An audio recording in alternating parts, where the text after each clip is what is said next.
And we are back with the fourth segment of the GSMC basketball podcast presented by the GSMC Sports Network. In this fourth segment, I'm going to continue on with my list of the top free agents going into the NBA offseason and their potential, what's probably going to happen to them, where they're going to end up going, things of that nature. So I am going to, continue on with this list and just go. Hold on just one second. Let me just try and find the. Oh, I don't have him on here. That's insane. Well, that's my bad. One of the players that I completely forgot to add on this list was you guys are going to be very surprised. It was OG Anunoby. I didn't know that I didn't have him added onto these pages. Hold on, give me 1 second and let me go ahead and put him in here. I'm very surprised that I didn't put him on here. Huh. I really didn't do that. That is horrible on my part. So anyways, you guys already know who the next player on the list is because, I just completely messed up. So the next player on the list is OG Anunoby. He was recently acquired from the New York Knicks via a trade. Definitely one of the best trades that the Knicks have done in recent history. It was fantastic. It was beautiful. It helped everyone. It made the entire team better, and it just gave good news. It gave great hope for New York. It was perfect example of a trade and the perfect example of a trade that every single New York team should be doing. Brooklyn. And this trade, I'm just before I go on a little rant, it would have put the Knicks in the conference finals if the Knicks were healthy. I am fully confident on the fact that the Knicks would have made the conference finals if they were fully healthy. Now, he's earning, on his contract, he's earning roughly $20 million a year, 19.9. And, that doesn't really, he's obviously a perfect fit for the New York Knicks, and it doesn't really seem like I don't think that's too much money to pay him, even though there's several other players on the Knicks that definitely do need the money as well. They're also on this list. But I do think that, and not only that, especially since they do want to pursue Paul George, they are going to have to give up some of the players. But I genuinely think OG Anunoby is worth the roster spot, and it's worth all of that money. If they can unless getting Paul George is a guarantee, I don't think they should risk losing OG. I definitely don't. He has both the strength and the agility to guard basically anybody. He's 26 years old, and he's respectable outside of the three, which is really important, especially if your main asset is defense. Being a reliable three-point shooter, it goes a long way. And again, he's just so good on the defense, and he's incredibly valuable. I think that New York should try and get him as soon as they can.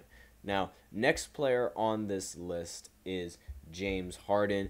James Harden was a shell of himself than he was and I should mention before, OG, he had a player option so he definitely could accept the player option and play for the Knicks again.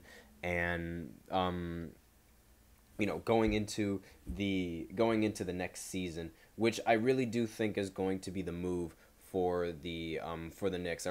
I hope, obviously, he's going to have to accept the player option, but I think that's going to be his best move. So next is James Harden. He also has a player option for the Los Angeles Clippers. This is one of the lowest scoring seasons for James Harden in a while. He is way past his prime and way past definitely not the same player that we remember from previous seasons, dropping 30 points in every single game,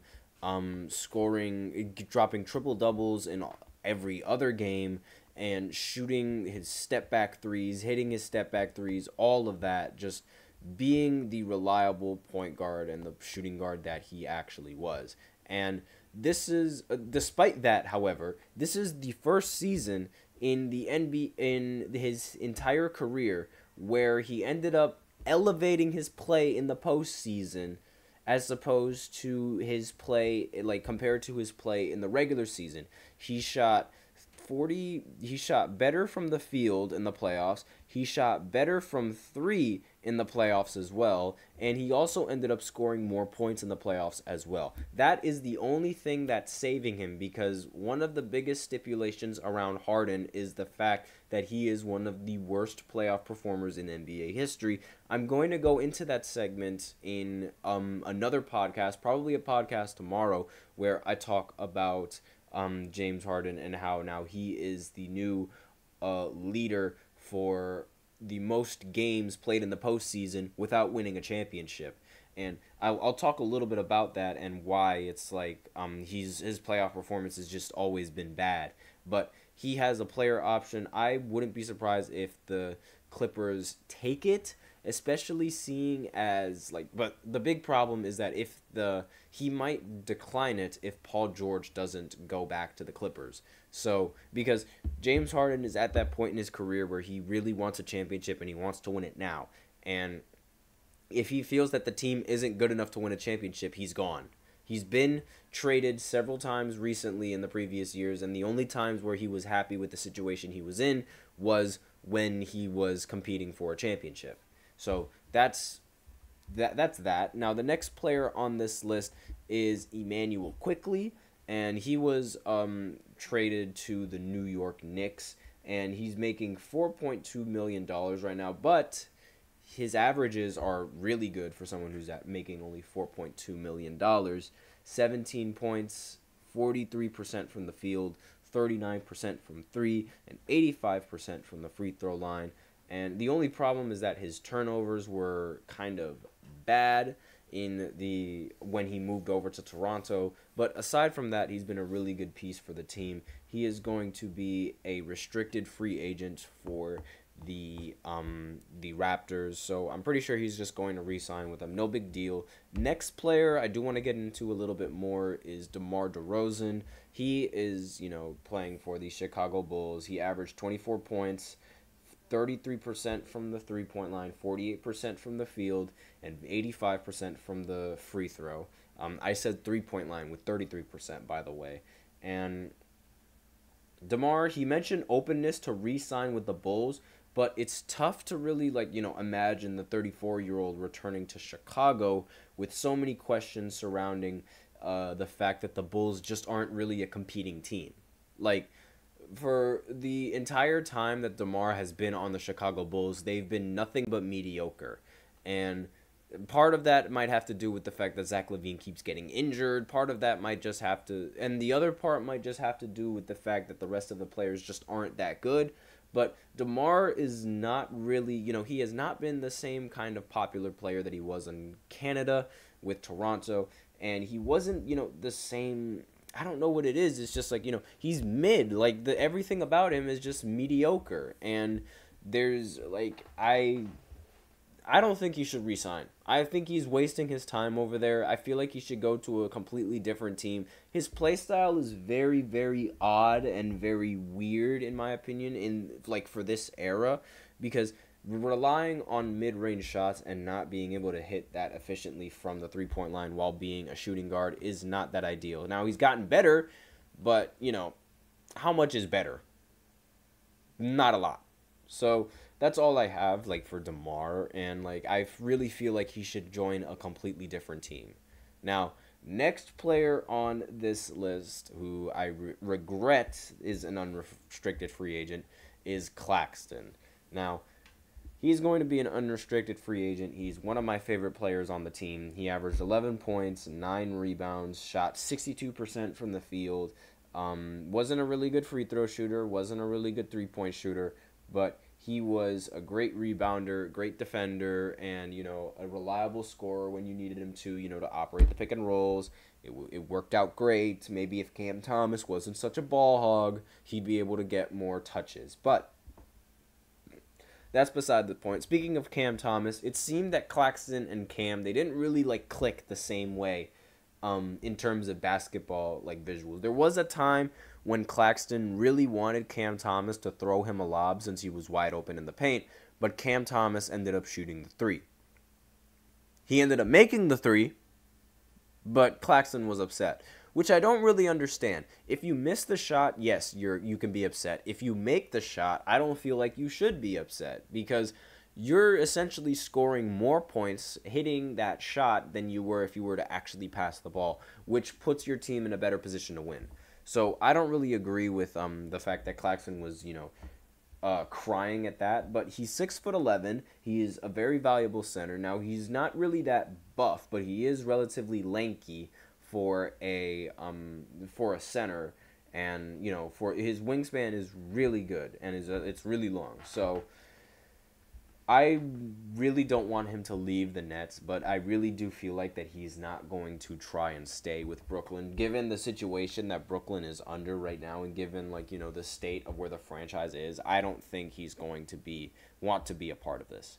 Next player on this list is Malik Monk. We're now sort of going down to where not the big time player names. We're going down to the mid tier, not really the very good player tier, I guess you could say. The good player tier. That's where we're going into. Before we were in all-star player tier, and now we're in the good player tier. And you could argue that maybe Quickly and James Harden are in the very good tier because James Harden isn't really an all-star anymore. But regardless, you do what you will with that. Malik Monk, he was in the running for the Sixth Man of the Year, and one of the popular spots that seems to be ringing a bell with Malik Monk is the Oklahoma City Thunder. Now that seems to be a team that is the favorite of acquiring him. Now he didn't win the Sixth Man of the Year, but that doesn't mean that he's not a very valuable player coming off of the bench.